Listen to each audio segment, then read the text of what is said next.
ils sont tellement de gens qui pensent pareil que le jour où ils voient une personne qui pense différemment d'eux, tu vois bien comment ils le gèrent. Ça devient complètement... Oh, mais comment?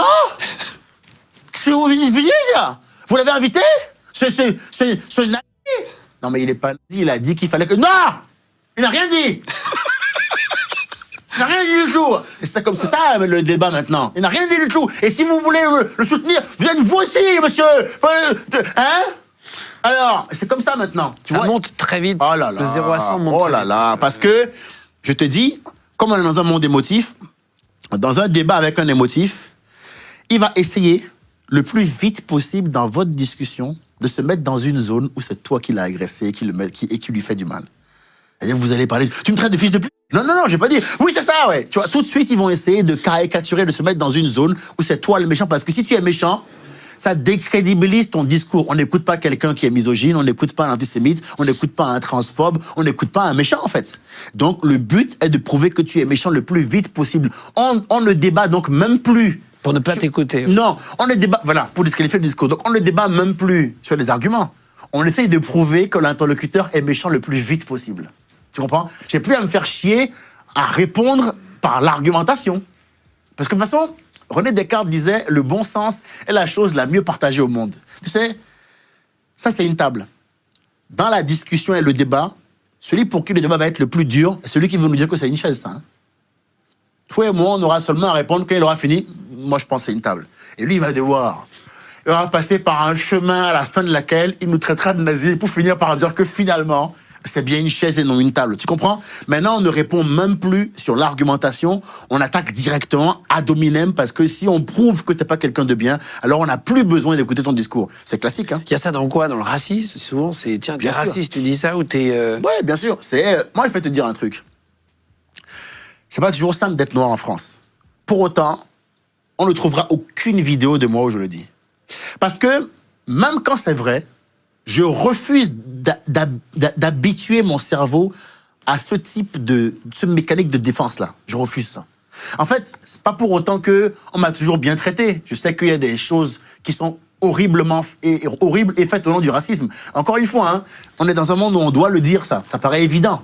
Mais on est arrivé à un niveau où je dois le dire pour gérer une sensibilité de quelqu'un qui va regarder la vidéo. Mais ça paraît évident que je suis contre le racisme. Quelqu'un qui va peut-être avoir vécu un truc, qui va se dire mais attends, je suis outré parce que moi j'ai vécu ça. Il minimise mon ressenti. Oui, maintenant, il minimise, voilà, maintenant je le minimise pas ton ressenti, frérot. C'est juste que mon style à moi est différent et j'explique les raisons intellectuelles et rationnelles pour lesquelles mon style est différent. Parce que moi, je considère que ça m'aide pas à avancer de me dire que en 82, j'ai pas été pris dans tel programme parce que j'étais un peu plus bronzé que la moyenne. Qu'est-ce que ça m'avance de faire ça? Le monde, il est comme ça. Donc, je m'y adapte et je passe à autre chose. C'est ça, être intelligent. C'est s'y adapter et passer à autre chose. Moi, je fais mon mieux. Je fais des vidéos où je dénonce tout ce qui me dérange. Je suis aussi maintenant connu pour ça. Donc, a priori, je suis quelqu'un d'engagé, même de militant. Je donne mon avis. Voilà. Mais une fois que je l'ai fait, je passe à autre chose. Hein. Je vais faire un foot, je fais un apéro. Bien sûr. Hein. Je sais pas que ça a branlé, frérot. Ah oui? Une fois que j'ai dit, bon, il déconne. Hein. Bon, allez, ça va un petit coup. Mais après, je vais m'amuser, tu vois, je passe à autre chose. Oui, t'es pas militant 24h/24. Non, et il va te dire autre chose.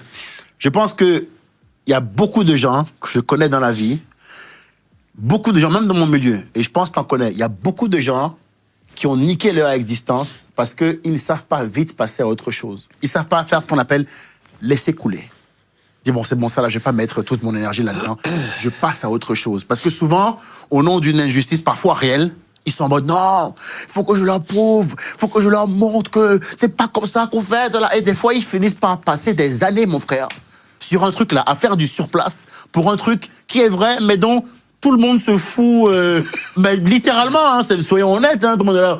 Putain, t'as vu Michel, il est toujours sur le coup, hein, ça devient dur à l'apéro, hein, toujours à un moment, il craque, quoi. Parce que finalement, c'est un truc qui finit par te consumer, par te consumer entièrement. Tu comprends? Il faut dire aux gens que quand tu as subi une injustice, ben, ce qui est encore plus dur, c'est que tu vas quand même devoir avancer, quoi. Ah bon? Ah, c'est pas fini une fois que... Ah non, non. Ah, il faut que j'avance. Ouais, il faut que tu avances. C'est ça, malheureusement, il faut le dire aux gens. C'est ça la réalité, quoi. Parce que dans un monde où victime, c'est un statut, justement, les gens pensent que c'est un arrêt au stand, quoi, une fois que c'est établi. Mais non, il faut... C'est pas conventionnel de dire ça en ce moment. Oui, mais c'est la vérité. Parce que si tu rates ta vie au nom que t'as souffert et tout, ça t'aura avancé à quoi? Si on dit à la fin, bon... T'auras souffert 2 fois. Ben oui. Si on dit, C'est ça que tu veux dire. oui, c'est ce que je dis souvent en débat. Je dis, quand tu t'arrêtes à une exaction subie, celui qui a commis l'exaction, il gagne 2 fois. Il gagne 1 fois parce que d'abord, ben, tu as eu mal quand tu as eu le préjudice, et il gagne 2 fois parce que le dit préjudice t'a enchaîné à l'endroit où il t'a été infligé. Tu n'avances plus. Tout à l'heure, tu parlais de ta perte de poids. Est-ce que ça a changé quelque chose avec ton rapport avec les femmes, au couple? Je sais pas si tu es en couple, marié, ou est-ce que ça a changé quelque chose? Non, bon, sentir mieux dans ton corps. je pense que ça marche un peu mieux quand t'es un peu plus maigre, si c'est la question que tu me poses. Mais en tout cas, moi, je me sens mieux dans mon corps et donc forcément, je suis mieux avec l'autre. Tu sais, par exemple, un truc tout con, t'es gros, t'aimes pas ton ventre, et tu vas être avec une meuf qui, pour te, je sais pas, elle veut te câliner, elle passe sa main un peu sur son ventre. Toi, tu l'enlèves. Elle pense que tu la repousses, mais en vrai, tu veux juste pas qu'elle touche une zone que tu considères comme étant Disgracieuse. disgracieuse. Tu comprends? Elle pense que tu la repousses, alors qu'en fait, c'est juste que t'es gêné qu'elle fasse ça. Ça, c'est vrai que du coup, maintenant, je suis un peu plus à l'aise. Enfin, j'ai encore quelques bourrelets, mais je me sens mieux dans mon corps. Et la fidélité, c'est quoi ton opinion là-dessus? Tu parlais de ton père qui avait eu 11 enfants tout à l'heure. Est-ce que c'est quoi ton opinion? Elle est compliquée. C'est vaste, hein? C'est Non, une mais vaste question. Non, mais c'est une vaste question. question à laquelle j'ai beaucoup réfléchi, frérot, parce que Tout le monde y réfléchit. Parce que j'ai ressenti le besoin de mettre mon zizi à plein d'endroits différents, je te le dis. Mais non, mais il faut qu'on se dise la vérité. Qu'on se dise la vérité. Déjà, la fidélité, qu'on soit clair, c'est un choix. On ressent pas une envie naturelle d'être fidèle. Moi, j'ai du mal à croire ça. Mais après, c'est que ma vérité à moi. Elle n'a pas vocation à s'appliquer à tous. Pour moi, c'est un choix. Pour moi, on a quand même plus tendance à faire, putain, joli cul et pas mal du tout, Denise, tu vois. On est un peu comme ça. Je pense que quand on veut construire un projet avec quelqu'un, on a besoin d'être peut-être fidèle le temps de construire au moins le projet. Je pense que dire qu'on va vouloir, qu'on va être d'accord et qu'on va réussir à avoir envie de qu'une personne toute sa vie, pendant 40, 50 ans, je veux dire, par toute sa vie, tu vois, 40, 50 ans de relation fidèle, bon, moi, j'ai du mal à croire ça. Je ne sais pas, par ailleurs, s'il est normal de réclamer ça. Je me demande si c'est une démarche égotique ou pas, de dire à quelqu'un, tu ne baiseras que moi. Mais non, mais parce que, en fait, arrêtons de nous emmerder. Demandons-nous si arriver et dire tu ne baiseras que moi, c'est gonflé ou pas. Moi, je pense que oui. Moi, je pense que ce qu'on a de précieux dans la... Mon frère, la vie, c'est court, hein? Sa vie, c'est court. Qu'est-ce que vous dites, là? C'est court, hein? Très, très court. Il faut découper un peu. Ouais. Pas beaucoup, mais il faut s'assurer que pas de regrets. Hein. Et en plus, le laps de temps où tu peux découper, il est encore plus court que la vie. Bah, c'est vrai. C'est pas à 80 piges que tu vas me dire, bon, je me lance dans le game. Je vais te dire, frérot, je vais te dire, c'est un peu juste, mon Guigui. Ça va être juste, Guigui. Tu vois ce que je veux dire? Tu aurais peut-être dû taper la brésilienne dont tu m'avais parlé à l'époque. C'est vrai que j'aurais dit, voilà, mais que moi, la suédoise, bon, tu vois ce que je veux dire? Et je pense que c'est compliqué de dire qu'on ne va aimer. Ça, par contre, c'est possible, d'aimer une personne toute sa vie. Parce que pour moi, l'amour, c'est pas le rapport charnel. Pour moi, l'amour, c'est construire un projet avec quelqu'un. Tu comprends? C'est avec toi que j'ai construit un projet de vie, que j'ai des enfants, qu'on a Construire un cocon, une famille. Oui, qu'on a des enfants, qu'on a élevés ensemble, qu'on a un patrimoine commun, on a un lien à vie. On a construit un truc beau. Tu comprends? Est-ce que c'est grave si, dans ce processus, une seule fois, je suis allé faire une tournée à Toulouse, j'ai croisé une dame et que ça s'est bien passé là-bas? Ce qui s'est passé à Toulouse reste à Toulouse.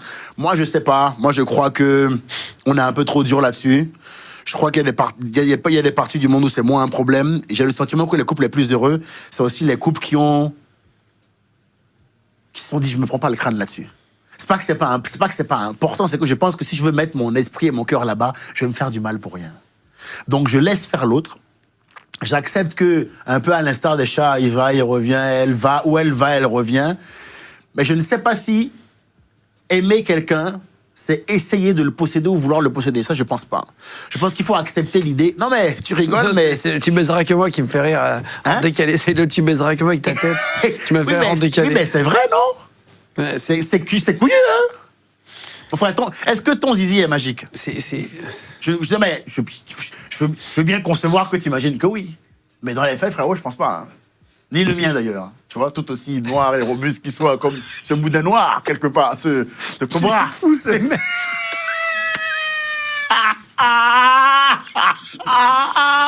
Mais, écoute, Il n'y a pas de limite du tout. qu'est-ce que tu veux? Il est fou, ce mec. Mais non, mais écoutez, il est temps qu'on chill. Mais oui, faut qu'on Il est temps qu'on mais il faut qu'on s'en dans les forêts. Écoute,